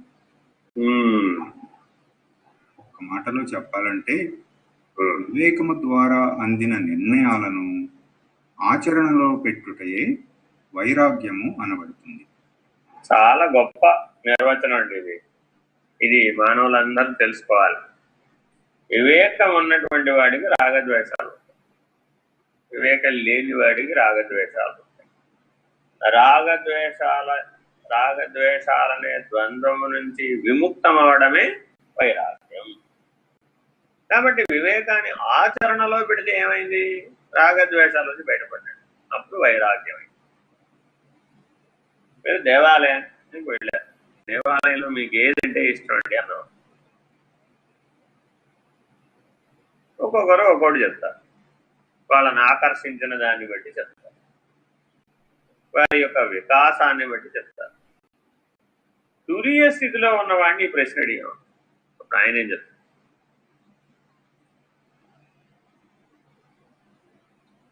ఆయన యొక్క దృష్టే వేరు, ఆయన యొక్క కర్తవ్యమే వేరు, ఆయన ప్రణాళికే వేరు. అందరిలాగానే తింటున్నట్టు ఉంటున్నట్టు కనబడతాడు, కానీ ఆ దేహంలో ఆయన ఎలా ఉన్నాడు? దేవాలయంలో దేవుడు ఎలా ఉన్నాడో ఆ దేహంలో ఆయన అలా ఉన్నాడు.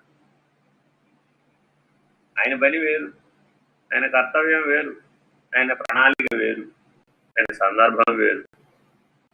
ఇప్పుడు స్థూల ధర్మంతో జీవించేటటువంటి వాళ్ళకి పెట్టిన నియమాలని ఈయన కూడా పెట్టాం.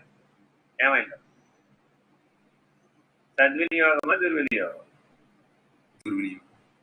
అందుకని సమాజంలో ఎంతో మందిలో చైతన్యవంతమైనటువంటి జీవనాన్ని, చైతన్య శక్తిని ఉద్దీపనం చేయగలిగేటటువంటి సామర్థ్యం ఉన్నటువంటి తురీయాశ్రమానికి సంబంధించినటువంటి మానవుడు తాను తన పొట్టపోసుకోవడానికి మాత్రమే ఆర్జన సంపాదన చేసి తాను, తన పిల్లలు, తన సంసారము, తన ఇల్లు అనే 4 గోడల మధ్య బందీ అయి ఉండేటటువంటి కర్మానుసార జీవిగా స్థూల ధర్మంతో జీవించడం అనేటటువంటిది సరైన ప్రణాళికేనా? కాదు కదా. కాబట్టి ఎవరి జ్ఞానాన్ని అనుసరించి, ఎవరి బలాన్ని, ఎవరి వైరాగ్యాన్ని అనుసరించి, ఎవరి సమాధి శక్త సంపత్తిని అనుసరించి వారి యొక్క జీవనం జరుగుతూ ఉండాలి. అందుకే భారతదేశంలో వైవిధ్యభరితమైనటువంటి జీవనం కనబడుతుంది. అసలు వెతికి చూస్తే భారతదేశంలో కనబడేటటువంటి కర్మయోగులు, జ్ఞానయోగులు, మధ్యలో ఉన్నటువంటి భక్తి యోగులు, అనేకంగా యోగ భూమి అంటాం. అందుకే కర్మ, భక్తి, యోగ, జ్ఞాన మార్గాలు విశేషమైనటువంటి వ్యాపక ధర్మం కలిగి ఉండి సృష్టిలో ఎన్ని రకాలైనటువంటి సాధనలు ఉన్నాయో అన్ని సాధనలు భారతదేశంలో, అన్ని రకాలైనటువంటి సిద్ధులు భారతదేశంలో. అందుకని సిద్ధ భూమి అని పేరు, యోగ భూమి అని పేరు, జ్ఞాన భూమి అని పేరు. ఈ ప్రపంచంలో ఎన్ని రకాలైనటువంటి జ్ఞానాలు ఉంటాయి, అన్ని జ్ఞానాలు భారతదేశంలో. That is why this is mystic India. రహస్యాలతో కూడుకున్నటువంటి ఎన్నో అంశాలు, విజ్ఞానంతో కూడుకున్నటువంటి ఇప్పటికీ పరిశోధనాంశములుగా మిగిలిపోయి ఉన్నాయి. కాబట్టి ఈ దేశంలో పుట్టి, ఈ ప్రాంతంలో జీవిస్తూ, ఈ రకమైనటువంటి జ్ఞాన భాండాగారమై ఉన్నటువంటి ప్రాంతంలో జన్మించడమే అనేక జన్మ సుకృత విశేషం. తప్పక ఈ వివేకాన్ని ఆచరణశీలమయ్యేట్టుగా చేసుకున్నటువంటి వాళ్ళు ఎవరైతే వాళ్ళు వైరాగ్య సంపన్నులు. భర్తృహరి వైరాగ్య శతకం రచించాడు. ఎవరికైనా అవకాశం ఉన్నప్పుడు ఆ వైరాగ్య శతకం చదువుతాడు. ఎందులో మానవుడు సిగ్గుపడతాడు, ఎందులో మానవుడు విరమించాలి, ఆ వైరాగ్య శతకంలో చదువుతాడు. చదువు. షట్ సంపత్తి. షట్ సంపత్తి అనగా ఆధ్యాత్మికానుభూతికి ఉపకరించు 6 సుగుణములు. అవి 1 క్షమము, 2 దమము, 3 ఉపరతి, 4 తితిక్ష, 5 శ్రద్ధ, 6 సమాధానం. ఈ 6 చాలా ముఖ్యమైనటువంటివి. ఈ 6 సంపాదించినటువంటి వాడి సాధన అడుగడుగుకి కుంటుపడిపోతుంది. ఒక అడుగు వేస్తాడు ఆగిపోతాడు, ఒక అడుగు వేస్తాడు ఆగిపోతాడు. ఎంతో మంది సాధకులు జన్మ కర్మచక్రం దాటలేకపోవడానికి కారణం ఈ సమాధి షట్క సంపత్తి లేకపోవడమే. సిద్ధి పొందే దశ కల్లా ఏదో ఒకటి వస్తుంది, వచ్చి అప్పటి వరకు చేసిన తపోఫలం అంతా భగ్నమైంది. ఇలాంటి అంశాలు మీరు పురాణాలలో, అనేక మంది మహర్షుల చరిత్రలలో, రాజుల చరిత్రలలో, సాధకుల చరిత్రలలో గమనించవచ్చు. అందుకని 18 పురాణాలలో, అష్టాదశ పురాణాలలో విస్తారంగా చర్చించాలన్నమాట. ఈ హేమత్రార్థ ఫలభోగ విరాగాన్ని, ఈ సాధన చతుష్టయ సంపత్తిని అందించడమే అష్టాదశ పురాణాల యొక్క ప్రధాన ఉద్దేశం. కొద్దిపాటి కష్టాన్ని తట్టుకోలేక కూడా అనంతంగా తాను తపస్సు చేసినటువంటి దాన్ని కోల్పోయినటువంటి సందర్భాలు ఎన్నో కనబడతాయి. మహాభారతంలో కౌశిక వృత్తాంతం కనుక మనం గమనిస్తే, భవతి భిక్షాందేహి అంటాడు ఒక ఇంటి ముందుకు వెళ్ళి. ఆయన తపస్సంపన్నుడే, కానీ ఆయనకు ఆకలేసి ఆయన ఊంఛ వృత్తి, భవతి భిక్షాందేహి, రోజుకు ఒక ఇంటి నుంచి ఐదిళ్ల వరకు అడుగుతారు. ఆ ఒక ఇల్లు నుంచి 5 ఏళ్ల లోపల పెట్టలేదనుకోండి, ఆ రోజుకి ఈశ్వరుడు ఉపవాసాన్ని కేటాయించాడని ఏ మంచినీళ్ళు తాగి పడుకుంటాడు, లేకపోతే అవి కూడా దొరకకపోతే గాలిని ఆహారంగా తనను తానే ఆహారంగా చేసుకుని పడుకుంటాడు. ఇలాంటి కఠినమైనటువంటి నియమావళితో తపస్సు చేసేటటువంటి వాడు ఉంటారు. అలాంటి వాడి కౌశికుడు. ఆయన వెళ్ళి భవతి భిక్షాందేహి అన్నాడు. అంటే ఆవిడ పాపం పతివ్రత, అన్నపూర్ణ లోపల పతి సేవలో ఉంది, అన్నం పెడతాడు, విశ్రాంతి తీసుకునే పనిలో ఉన్నారు. సరే ఆవిడేం మాట్లాడలేదు. ఒకసారి పిలిచాడు, 2 సార్లు పిలిచాడు. ఈ లోపల పాపం hungry man is angry man కదా, ఆకలి తాళలేకపోయినప్పుడు ప్రతి వారికి పాపం వస్తుంది. ప్రాణం పోయింద నీరసం వచ్చినప్పుడు తెలుస్తుంది దాని విలువ. కాబట్టి శ్వాస యొక్క విలువ తెలియాలి అంటే ఆస్తమా రోగిని అడగాలంట, అప్పుడు శ్వాస విలువ ఎంత వస్తుంది. ఆకలి యొక్క విలువ తెలియాలి అంటే షుగర్ వ్యాధిగ్రస్తులు అడగాలి, వాడికి తెలుస్తుంది ఆకలి యొక్క విలువ. ఇలా ప్రతిదానికి కూడా తత్సమానమైన తత్సంబంధమైనటువంటి సమస్యలు శరీరంలో ఏర్పడుతూ ఉంటాయి. సరే ఆయన పాపం ఆకలికి తట్టుకోలేక ఆగ్రహం వచ్చింది. ఏమ్మా, నేను భిక్షుకుని, సన్యాసిని, మునిని, భవతి భిక్షాందేహి అంటే రావేమిటి, నీకు ధర్మం ఆచరించవలసినటువంటి అగత్యం లేదా అని ఆగ్రహం చెందాడు. ఈ ఆగ్రహం చెందే సందర్భానికి ముందు దారిలో వచ్చేటప్పుడు ఆయన తపస్సు చేసే చెట్టు కింద కూర్చొని తపస్సు చేస్తూ ఉంటే మెలకు వస్తుంది, బయటకు వస్తాడు. బయటకు వస్తే పైన కాకి రెట్ట వేస్తుంది. కాకి రెట్ట వేయడం అనేది ప్రకృతి సహజ ధర్మం, అంత దానికి ఆగ్రహం చెందవలసినంత మళ్ళీ. కానీ ఈయన బయటికి వచ్చేటప్పుడు దేంతో వచ్చాడయ్యా అంటే ఈ ఆకలి చేత మేల్కొన్నాడు. ప్రస్తుతం ఆ తట్టుకోలేనంత ఆకలిగా ఉన్నాడు. అంతకు చాలా కాలం నిరాహారిగా ఉంది. ఆ చాలా కాలం నిరాహారిగా ఉండేటప్పటికీ ఆ ఆకలి యొక్క ప్రభావం బలంగా పనిచేస్తుంది. ఇప్పుడు ఈ శరీరాన్ని నిలబెట్టాలంటే ఏదో ఒకటి వేయాల్సిందేననేటటువంటి తెలివితో బయటకు, ఆ తెలివితో బయటకు వచ్చేటప్పటికి ఆ ఆకలి తాళలేనటువంటి స్థితిలో ఈ కాకి రెట్ట వేయడంతో ఆగ్రహం, ఆ ఆగ్రహంతో చూశాడు ఆ కాకి. వెంటనే ఆ శక్తి ప్రభావం వెళ్ళి దాన్ని తాకి అది మరణిస్తుంది. ఈ పతివ్రత అన్నపూర్ణమ్మ బయటకు వస్తుంది. బయటకు వచ్చి, అయ్యా మునివర్యా, తాపసులకు తామసము కూడదు కదా, తాపసులకు శాంతమే భూషణం కదా, ఆకలి బాధ తాళలేక మీరు ఆగ్రహం చెంది ఆ కాకిని పడగొట్టారు కదా, కానీ అది అధర్మం కదా, మరి అధర్మం చేయడం మరలా తపస్సు చేయాలి కదా దాన్ని పోగొట్టుకోవాలి అని మిమ్మల్ని సూక్ష్మ శరీరంలో వెంబడిస్తుంది కదా అని గుర్తు చేస్తుంది. అక్కడెక్కడో అడవిలో జరిగినటువంటి కాకి పడిపోవడం అన్న సంగతి ఇక్కడెక్కడో గ్రామంలో ఉన్నటువంటి ఈవిడికి ఎలా తెలిసింది అనుకుంటా. దీన్ని బట్టి ఏం తెలిసింది? ఇప్పుడు గార్హస్య ధర్మం, గృహస్థాశ్రమాన్ని ఎవరైతే తపస్సుగా చేస్తారో, ఎవరైతే సాధన చతుష్టయంతో జీవిస్తారో, అడవిలో తపస్సు చేసినటువంటి కౌశికుడికి ఏ శక్తి, గృహస్థుగా తపస్సు చేసినటువంటి అన్నపూర్ణ కూడా అదే సామర్థ్యం. ఇది కూడా తపస్సే, అది కూడా తపస్సే. స్వరూప జ్ఞాన నిష్ట దృష్ట్యా చూసినప్పుడు ఆశ్రమ భేదం లేదు.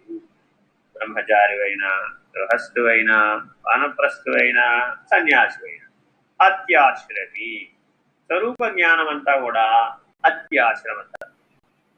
కాబట్టి ఆ రీతిగా మానవులందరూ కూడా జీవించాలి, తురీయాశ్రమంతో జీవించాలి, అలాంటి స్వరూప జ్ఞానాన్ని పొందాలి. దానికి సమాధి షట్క సంపత్తి నిత్య అవసరం.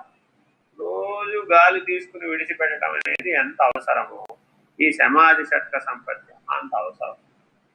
ఇది లేకపోతే ఒక్క అడుగు కూడా పడదండి. మానవుడు మాట్లాడే ప్రతి మాటలోనూ ఈ సమాధి షట్క సంపత్తి లోపిస్తుంది, ప్రతి ఆలోచనలోనూ ఈ సమాధి షట్క సంపత్తి లోపిస్తుంది. ఖర్చు అయిపోతుంది, లోపించడం ఖర్చు అయిపోతూ ఉంటుంది. ఆ నిగ్రహం పోతుంది. ఆ శమము, దమము, ఉపరతి, తితిక్ష, శ్రద్ధ, సమాధానం అనేటటువంటి స్వరూప జ్ఞాన సమాధాన నిష్ట చెడిపోతుంది. సమాధానం అంటే ఏం లేదు, నేను ఆత్మస్వరూపుడు అనే సమాధానంతో సమాధానం పడాలి. ఆ స్వరూప జ్ఞాన నిష్ట చెడిపోకుండా ఉండాలి. కాబట్టి షట్ సంపత్తి 6 రకాలైన సంపదలను పుష్కలంగా కలిగి ఉండాలి. నిరంతరాయంగా సముపార్జించాలి, ఖర్చు పెట్టు. లోభివై ఉండాలి, మైజర్వై ఉండాలి. ఈ షట్ సంపత్తిని ఖర్చు పెట్టవు. ఈ విషయంలో సాధన విషయం, అంతేగాని సదాచారంలో కాదు. జాగ్రత్తగా ఇది అన్వయం చేసుకునేటప్పుడు ఆ అన్వయ భేదాన్ని గుర్తించాలి. చదవండి. శమము ఇంద్రియ విషయములలోని దోషములను పరిశీలించి మనస్సును విషయముల నుండి మరలించి అంతర్ముఖం చేసి శాంతి నొందిన అంతఃకరణను భగవంతుని గూర్చి ధ్యానించుటకు సిద్ధపరచమగును. అంతరింద్రియాలు ఎప్పుడూ కూడా బహిర్ముఖం చెందడానికి ఉన్ముఖం అవుతుంది. ఇంద్రియములు ఇంద్రియార్థముల వెంట పనిచేస్తుంది. దానిని ఎప్పుడూ కూడా తన లోపలికి తాను ఉన్మనీ అవస్థలోకి తిప్పాలి. ఈ అంతరింద్రియాలను ఎప్పుడూ కూడా ఉన్మనీ లక్ష్యంతో తిప్పాలి. అలా తిప్పటానికి కావలసింది శమం. చాలా మందికి శమం అంటే శాంతం అనే అర్థంతో చెప్పుకుంటారు. కానీ శాంతం అంటే అక్కడ అర్థం ఏంటంటే నీవు వైరాగ్య సంపన్నుడవై ఉన్నప్పుడు మాత్రమే ఈ సమాధి షట్క సంపత్తి లభిస్తుంది. ఇది బాగా గుర్తుపెట్టుకోండి. ఎవరికైతే ఈ హేముత్రార్థ ఫలభోగ విరాగం లేదో వారు సమాధి షట్క సంపత్తిని సంపాదించలేదు. అయితే మానవుడికి ఉన్న గొప్ప బలం ఏమిటంటే, ఈశ్వరానుగ్రహం ఏమిటంటే, ఈ హేముత్రార్థ ఫలభోగ విరాగము, ఈ సమాధి షట్క సంపత్తి మానవోపాధి ధరించగానే మానవుడు కలిసి ఆ ఉపాధిలోనే ఉంది. కాబట్టి చూడండి, ఎవరికైనా తీవ్ర దుఃఖం లభించగానే వైరాగ్యం మాటలు అనేది అవుతుంది. మళ్ళా సుఖం లభించగానే మామూలేదు. అట్లాగే ఏదైనా ఇబ్బంది రాగానే ఆ ఇబ్బందిని సమాధి షట్క సంపత్తితో పరిహరిస్తాడు. జాగ్రత్తగా శమము దమము వాడతాడు అన్నమాట. ఓర్పు వహిస్తాడు అన్నమాట. తిట్టించ ఓర్పు పడతాడు. అవసరమైనప్పుడు ఆ తన శక్తులన్నీ వినియోగించి అధిగమించే ప్రయత్నం చేస్తాడు. అది ఉపరతి. ఆ శ్రద్ధతో ప్రయత్నం చేస్తాడు సమాధానాన్ని. మన జీవన సరళిలో ప్రతి అంశంలో కూడా ఇది ఏ తాపత్రయాన్ని ఎదిరించాలన్నా ఈ సమాధి షట్క సంపత్తి చాలా అవసరం. తాపత్రయ విలక్షణ ఆత్మ యొక్క లక్షణాలలో ఇదొకటి. ఆ తాపత్రయ విలక్షణత్వం ఈ సమాధి షట్క సంపత్తితోనే సాధ్యమైంది.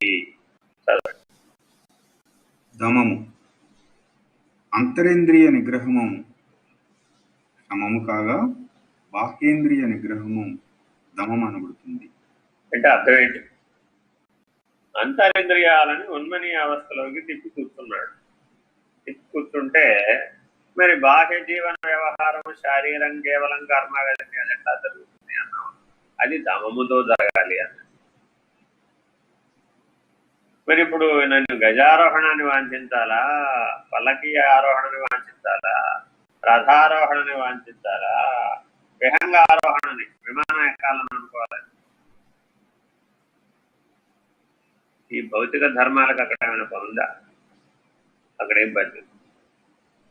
ఆ దైవీ ప్రణాళిక, దివ్య జ్ఞానం అనేటటువంటి ప్రణాళిక, ఆత్మజ్ఞానం అనే ప్రణాళిక, స్వరూప జ్ఞానం అనే నిష్ఠ పొందడానికి ఏది అవసరమైనా అవన్నీ సమానమే.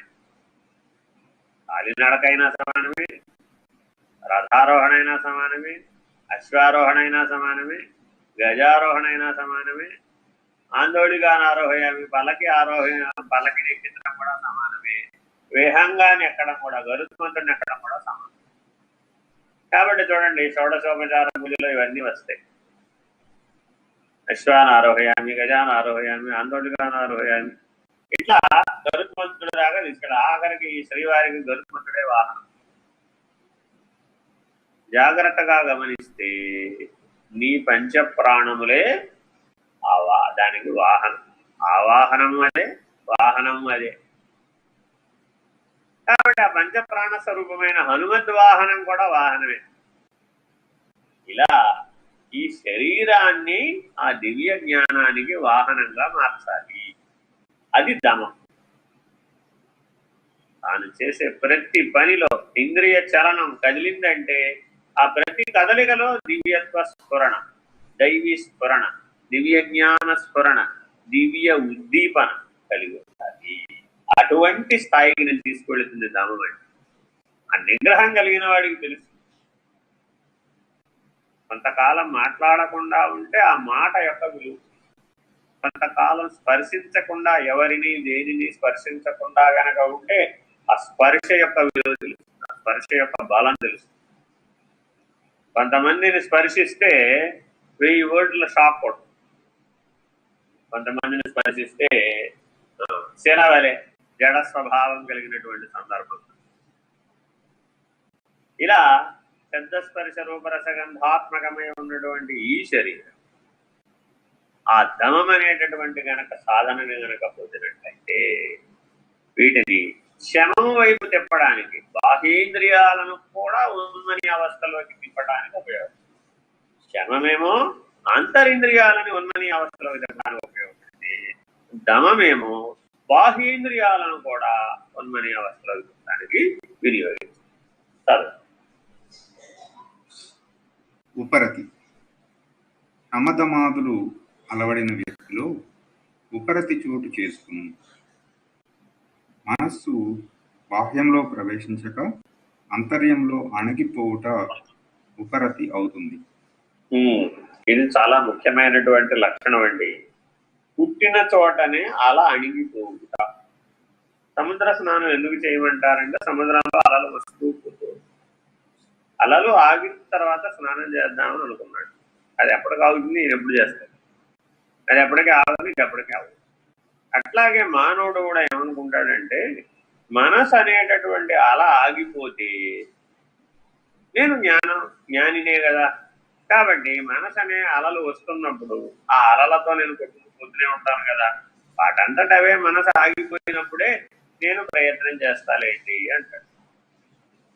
ఏమయ్యా నీకు ముక్తి మోక్షం నువ్వు ఎప్పుడు ఆ మార్గంలో ఎప్పుడు నడుస్తావయ్యా అని ఎవరైనా ఐహిక మార్గంలో ఉన్నటువంటి వాళ్ళని అడిగేమనుకో, ఏమండి నా బాధ్యతలు తీరలేదు, నా కర్తవ్యం తీరలేదు, నా కర్మ ఇంకా అవ్వలేదు, నేను ఇంకా 3 పనులు చేయాలి, ఈ ప్రపంచంలో నా బరువులు బాధ్యతలు అనేది తీర్చాలి, ఎన్నో సమస్యలు ఉన్నాయండి నాకు ఇంకా ఈ జీవితంలో, ఈ సమస్యలన్నీ అయిపోయిన తర్వాత అప్పుడు ముక్తి మార్గాన్ని అన్వేషిస్తానండి అంటాడు. అప్పటి వరకు వీడు ఉండదు, ఆ దేహం ఉండదు, పడిపోతుంది కదా అనేటటువంటి స్ఫురణ ఉండదు. శతాయుర్దాయవంతుడై కేవలము భోగ భాగ్యాల కొరకే జీవిస్తాడు అనుకోండి.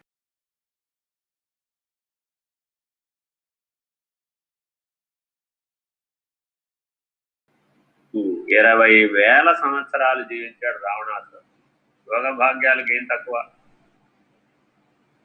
కాబట్టి ఏం లోపించింది? సమాధి షట్క సంపత్తి లోపించింది అంతే. హిరణ్యాక్షుడికైనా అదే సమస్య, హిరణ్య కశిపుడికైనా అదే సమస్య, రావణ కుంభకర్ణులకైనా అదే సమస్య, శిశుపాల దంతవక్తులకైనా అదే సమస్య. జయ విజయులు ఎత్తినటువంటి ఆ 3 జన్మలలోనూ వాళ్ళకి ఏం లోపించిందంటే సమాధి షట్క సంపత్తులు. అందువల్ల ఏమైంది? శక్తి విహీనులైపోయింది. కేవలం సత్వగుణ ప్రధానంతో రూపుదాల్చినటువంటి దైవం ఏదైతే ఉందో నారాయణ స్వరూపం వాళ్ళని నిర్జించి. కాబట్టి జాగ్రత్తగా గమనిస్తే ఈ ఉపరతి చాలా ముఖ్యమైనటువంటి. ఎంత ముఖ్యమైనదయా అంటే మనసు అనే అల లేచిన దగ్గరే అడిగిపోతుంది. మనసు అనే అలని అణచటమే ఉన్మని అవస్థ. మనసు అనే అల